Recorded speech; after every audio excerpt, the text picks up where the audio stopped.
Hello, I'm Scotty. Hello there, I'm Scotty, and you're not. And so it's finally time to talk about this movie, Scream 2022, Scream 5, whatever you want to call it. This is a long time coming. All right, been waiting for years for this movie. Here it is. As I've said before, when it comes to new release movies, I'm not going to be able to get to them right away. I have to wait till either they come out on home media, physical media, or they're on a streaming service I have access to. It's now on Paramount Plus, so I checked it out. First and foremost, I want to say this. I shouldn't have to because I think I've said it before, but the Scream franchise is near and dear to my heart. I saw the first film for the first time when I was 10 years old. I have been watching through these movies with my son. So we were at a point where we were both ready to watch this one. We literally just watched 3 and 4 this past weekend. And then I find out on Tuesday that this movie is on Paramount Plus. I said, okay, I gotta set aside some time so I can watch it. And here I am. I'm off tomorrow, so here I am. And I have some thoughts about this movie. I don't think there's really anything too bad about this movie. Going into this, I was afraid it was going to be worse than 3. And good news, it's not. It's not worse than 3. I had a feeling that, because I was looking at the cast, and there's a lot of unknowns in here. I mean, there's Dylan Minnette, who was in Goosebumps and The Open House and some other things, and there's Jenna Ortega, who was in The Babysitter, and you had returning cast members like Marley Shelton and Neve Campbell, David Arquette, and Courtney Cox. But then there's Cuba Gooding Jr.'s son, who I haven't seen him in anything. There's Dennis Quaid's son, who people say he looks just like his dad. I think he looks like Meg Ryan with a beard. I'm just saying. I think it looks like Meg Ryan with a beard. Or it could be like Dennis Quaid with Meg Ryan's mouth. I'm just saying, that's what he looks like. And some other actors I'd never heard of before. So, I don't know.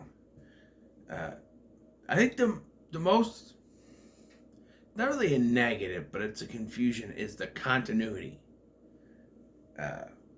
We'll get to that. They don't really explain continuity errors in this. And what I mean by that is that there are things in this film, a couple things, that have me scratching my head like, well, where were they in previous installment?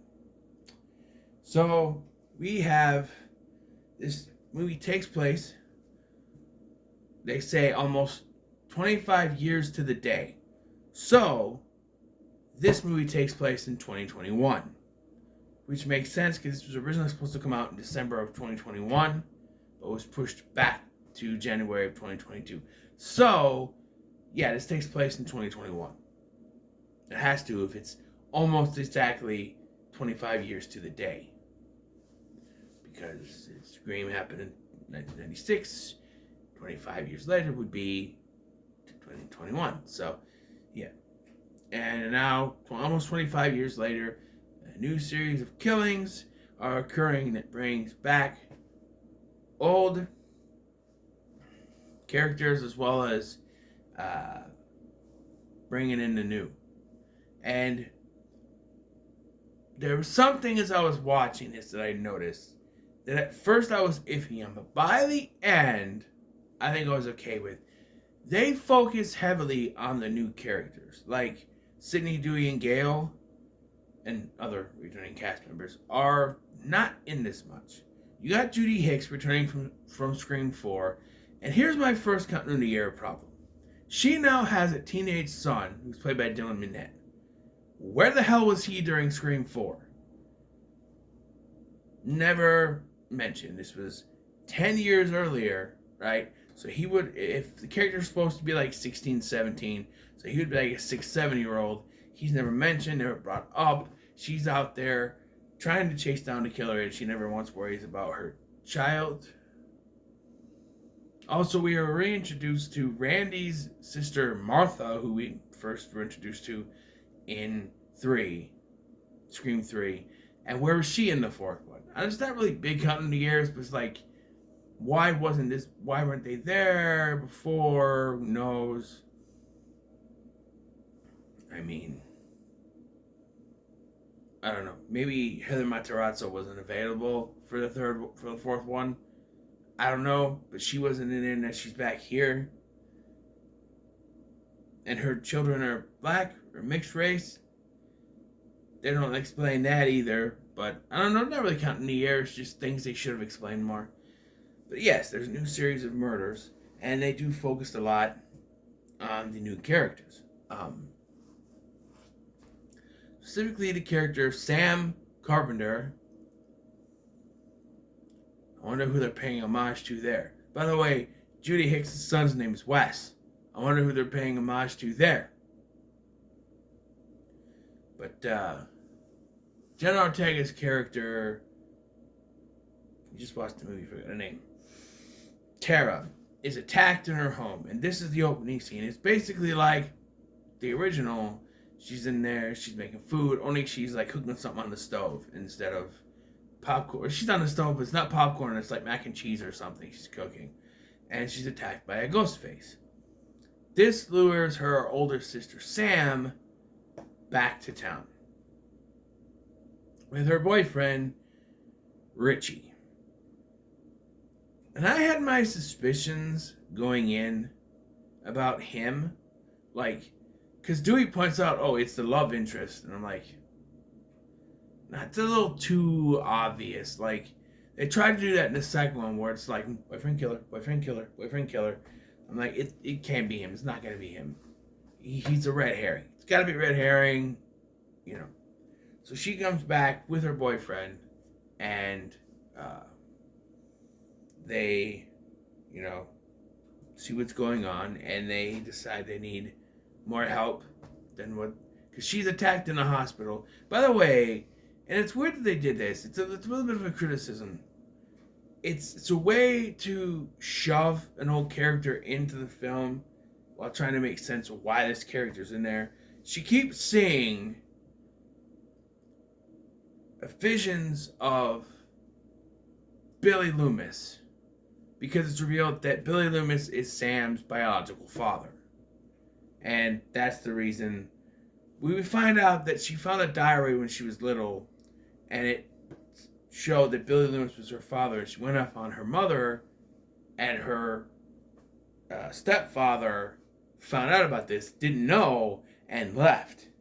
And that broke up the family, caused problems. And they do kind of insinuate that her mother was kind of like Sydney's mom, I guess. After the incident, she started sleeping around, which I guess, I don't know. Maybe she's more an alcoholic, I guess. But Sam takes these medications, and I'm thinking, does this have something to do with it? And then later, they specifically mention that, like, one of the killers mentions that she has hallucinations of her dead father. And I'm like, well, how did they know that?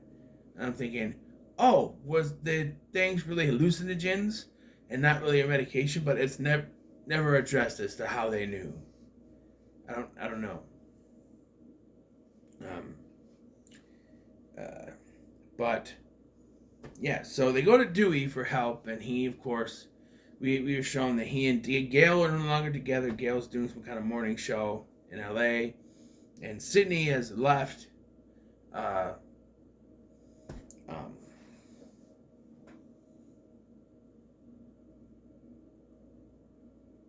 Woodsboro. She has 2 kids, and she's married to someone named Mark. Now, the only Mark we know is Detective Mark Kincaid, which is another slight continuity error, as he was not mentioned once during the 4th film. And you think that if they were dating. They had still been dating since the third one. I know they wanted to bring the actor back for Scream 4, but he was unavailable due to Grey's Anatomy, and they didn't bring him back for this one. I don't know what he was doing here, but they didn't. Maybe they just didn't want to. But she mentions Mark, and so he's the only Mark I can think of. But it still feels like a continuity error to me, at least a small one, because like if she was with him, how long were they together? Were they together at the end of Scream 3 and broke up, and then after the events of Scream 4 she got back together with him? Because they have kids. We don't see how old they are, but she's pushing a pram or a stroller, I guess. I don't know why I said pram, I'm not British. A stroller. We never really see a child, but she says she has kids. So I'm guessing at least 2. But so he calls Sydney and tells her what's going on and tells her to stay away. And I like the line. They use it in the trailers and stuff, like the TV spots. Like, you have a gun? I'm Sidney Prescott. Of course I have a gun. But they kind of cut it out a little bit, because what she really says is, I'm Sidney fucking Prescott. Of course I have a gun. I laughed at that. It's a funny line. And then he texts Gail. Not call her, he texts her, which is kind of funny. And so Dewey decides to help out these kids. He's no longer sheriff. Actually, Judy Hex is the sheriff. And that's kind of a nitpick.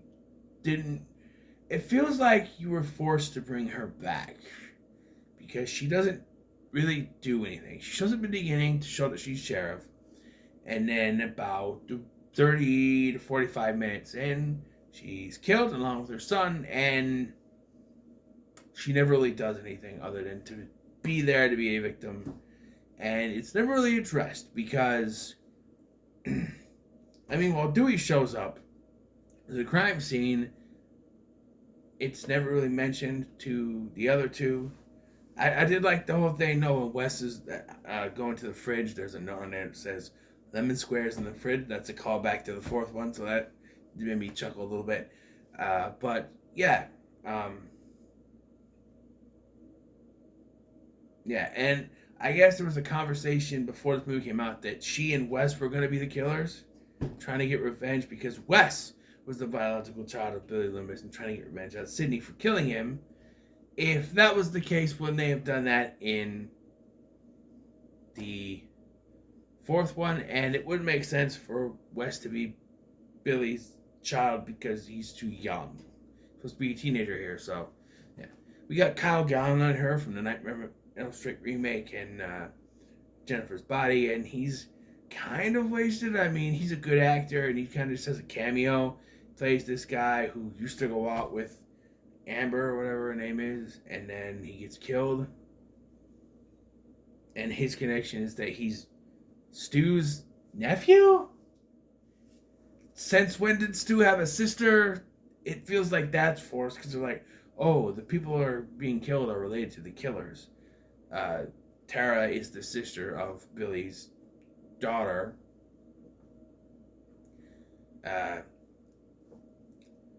Sam was attacked. She's Billy's daughter. And then this guy's killed, and he's Stu's nephew, apparently. I don't know. I do want to point out that they have confirmed that a character from Scream 4 is alive. During the scene in which they play the Stab 8 trailer, there's a little video in a suggested videos thing on the YouTubes there that shows a picture of Hayden Panettiere, and it says interview with Woodsboro killing survivor. So she's still alive, and that's cool, because that's what Wes wanted, because originally he was going to do a fifth one and she was supposed to still be alive. I don't know about the story, because apparently they were going to act as if Jill was still, she was going to survive, and she was going to be one of the survivors, and there was going to be another killer, and I don't know. It was really weird. It's going to be really weird. I don't know. But I didn't go with that. This was better than I idea. But yes, so this is a requel, right? And they do talk about requels in there, and we have Randy's niece being the one telling the rules of the requel, which follows in the footsteps. We do go into the Meeks' house. We see a shrine to Randy for some reason, and we get reacquainted with Martha Meeks. She has a little cameo. She hugs Dewey and stuff. She brings like cookies and tea or something like that, or cake or something. I don't know. And yeah, that's her little cameo.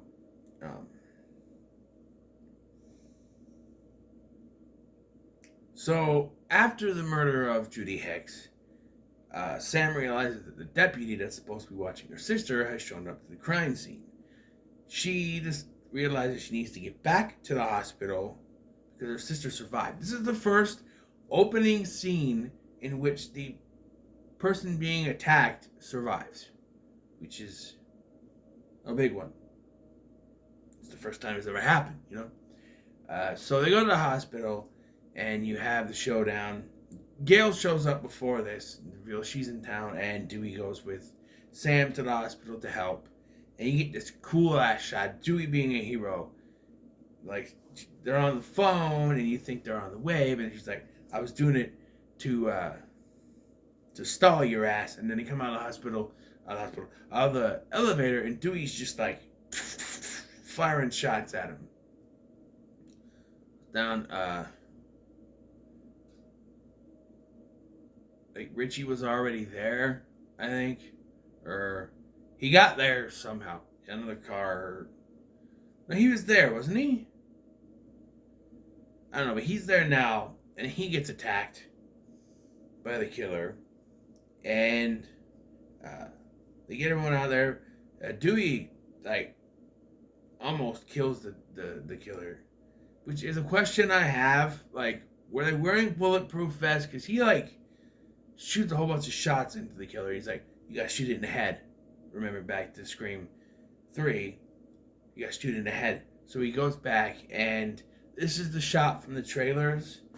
And full disclosure, I knew this was going to happen because fucking Google. I get alerts on my phone from Google. Probably not anymore. I think I turned off those alerts, but a notification popped up. I don't know if it was even after or before, around the time the movie was released. And it said that, Scream 2022, David Arquette says he was emotional. And I'm like, fucking dies, doesn't he? He fucking dies, doesn't he? And yeah, the way they were telling his story, where he was going, as soon as he said, you gotta shoot him in the head, or they'll keep coming back. And he goes out there, and you get that shot from the trailer where he's just taking out the bullets from his gun, and I'm like, this is how it happens. And yep, he dies. And even though I knew it was coming, most likely knew it was coming, I cried. And it's not so much. I teared up a little bit when he died, but it's when Gail shows up. And she sees what happens. She sees them carting out the body, and she just loses it. That's when I lost it. And I'm getting misty right now. That's why it hits you. And then somehow Sydney shows up. Like, she's like, I came as soon as you called. I'm like, how far away were you? How far away are these people? Like, Gail shows up. I know this takes place in California. Gail was in LA. Where was Sydney? I don't know. But she shows up. And, yeah. And so they're there. And after what happened, Sam decides that she, Richie, and Tara are going to get the hell out of town. But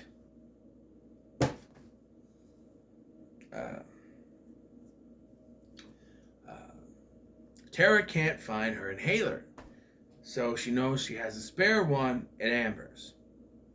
Mind you, I should mention that it was mentioned that the killer was using Amber's phone, so we're led to believe it was a clone of Amber's phone. So,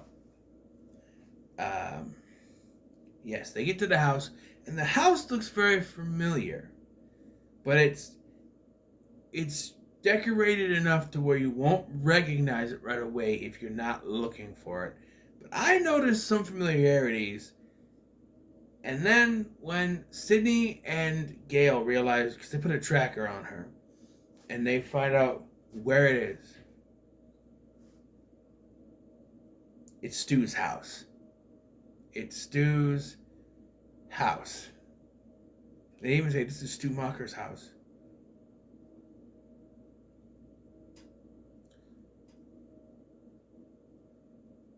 Yep. Amber lives in Stu Macher's old house from the first one. And they did a good job recreating it. They even have some of the... If you pay attention, you can see it has like the doors and stuff, the rooms. There's even a shot where they go in, where they like kick in the closet, like in the original. It's the house. It's done. It's modernized and changed enough where it's like, oh, it's the house.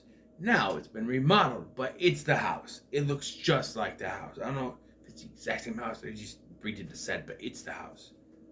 I mean, it's verbatim the house. A few changes. So there's a party going on. Of course there is. And they show up to get the inhaler. And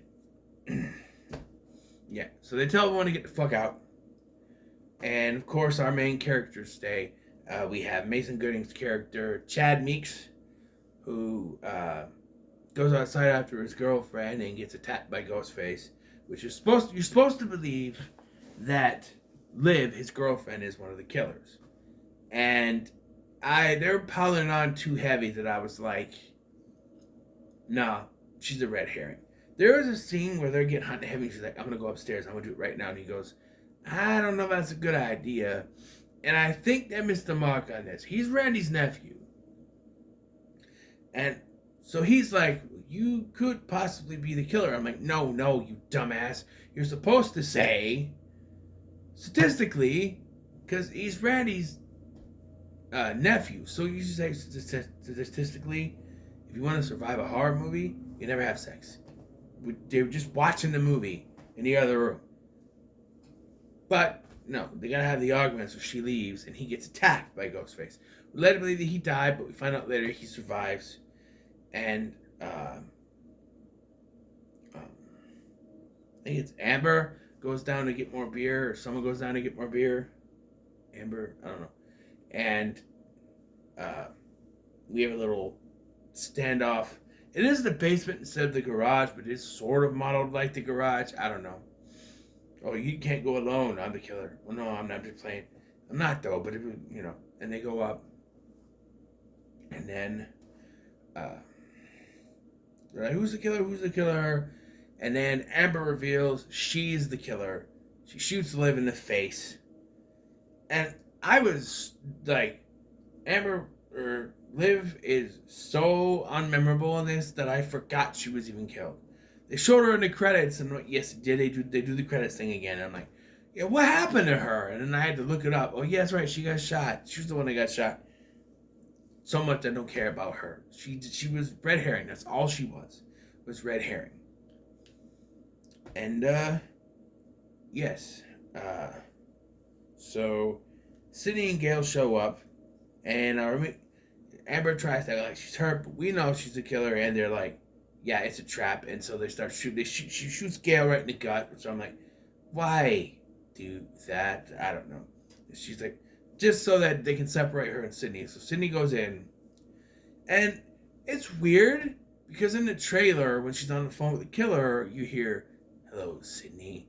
It's an honor. But they took that from an earlier scene when he's talking to Dewey. He says it's an honor to Dewey, not Sydney. And one thing I like is that they have this thing on the side that makes them be able to talk with the voice changer while they're in the costume and stuff. The one problem I have is that voice changers don't work like that. In the original film, when Stu goes, surprise, Sydney, you can still hear Matthew Lillard's voice with it. But the way they act with these voice changers in this one and in Scream 3, when they're in person, is that, like, maybe not Scream 3, but this one seems to act like the voice changer is instantaneous and you can't hear their real voice, which, I don't know. Maybe the thing that they have hooked up here is different than the one that Roman had in the third one, but I don't know. So, yeah, Sydney's on the phone and we find out that this is actually the second killer. Whoever it is, she starts firing shots and she fires on poor Richie, who's in the hiding behind a door. And Liv shows, not Liv, Amber shows up and attacks, Sydney, and and then Amber shows up, and earlier she's like, Richie was hiding or whatever, and she finds Richie. He went down to get some beer, and she's like, "Where were you?" I was getting beer. And then when the thing happens, he takes her down to the basement, and he goes, "I think Tara is the other one," and he has a point. Like, it makes sense. She's angry because Sam left, wants to lure her back. It makes a lot of sense, which is why I immediately said it's him.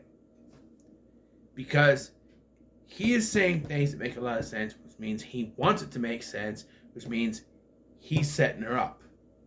And we're led to believe that when she goes to untie Tara, she is hesitant and doesn't do it. Oh, we find out later that's not the truth. But,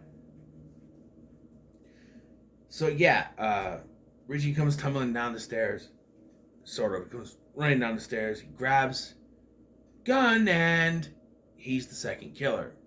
Because of course he is. And at first I was like, no, can't be him. It doesn't make any sense. He was all the way in another part of California. How could he even be? They did the Mickey route with him. Yeah, they said that Amber found him on a subreddit. I don't know why they went back to that excuse of just finding him online. It didn't make sense with Mickey. It doesn't make much sense here. It's just, I found some guy on the internet to help me. How do you know you could trust him? But, yeah. I don't know. Yeah, so they bring in Gail, and then they say, let's go get Tara so we can finish this. Their motive is a weak one. They say that Stab 8, or Stab, because this is commenting on requels, sucked so much because it had nothing to do with the original ones, which makes it a remake. I just realized. They're commenting that Stab 8 had nothing to do with any of the originals, and should have been called Stab 8, but if it had nothing to do with the originals, and was its own thing, shouldn't it be technically a remake? I'm just saying. Look at Texas Chainsaw Massacre 2003, the remake. Had nothing to do with the original, had an entirely new family. It was similar enough. But look at Prom Night. The Prom Night remake had nothing to do with the original. And it's a remake. So, if a movie is connected to the original franchise, has the ghost face character, but is not connected to the original in any way, it's not a requel, it's a remake. Or not even a sequel, it's a remake. I don't know. But yeah, they want to do this killing spree so that they'll make a movie about this killing spree. And I'm very confused because Judy Hex, Wes says my mom was a character. No, she wasn't. She was in Scream 4, and by the time Scream 4 came out, there was Stab 7. As far as we know, there was no other movie between Stab 7 and this Stab 8, supposedly. It's called Stab. So, unless Judy Hicks was a character in Stab 8, that wouldn't make any sense. I don't know. It just doesn't make any sense to me. But, yes, Richie's one of the killers. And they go to get Tara, but it's revealed that she let her out, and this causes the distraction. And they're able to subdue Amber. She's killed. And, like, in promotional materials and stuff, it was said that Amber was or Tara's girlfriend, but we never got that. In fact, it was Mindy Meeks, who was the lesbian or LGBT character. And we never got that sort of sense that Tara and Amber were connected like that. Just, to me, it seemed like they were just friends. There was no, but I loved you, I trusted you. No, it didn't seem that way. I think maybe they were mismarketed. I wouldn't have minded if they were. It's just, I think they were mismarketed. I'm just saying. But yeah, and then Richie gets stabbed in the face, and dies. And yeah, we get the ambulance scene coming out, and they reveal that Chad and Mindy are still alive. So those are characters for the sequel, and yes, there's going to be another one. And then it goes to the credits. Before that, it says, for Wes. There is a scene I should mention. After Wes and Judy die, are murdered, at the party, Chad initiates a cheer and says, for Wes! And the people that shout out for Wes. Apparently, there were people who, from the original film, including Matthew Lillard, Henry Winkler, others, I can't remember off the top of my head, Kevin Williamson, who was a producer on this but didn't write it. And I was at first a little skeptical. That's why I was skeptical, because last time Kevin Williamson didn't write this, didn't write a Scream movie. It was Scream 3. But they did a good job. The directors, Radio Silence, who did Ready or Not, they did a good job.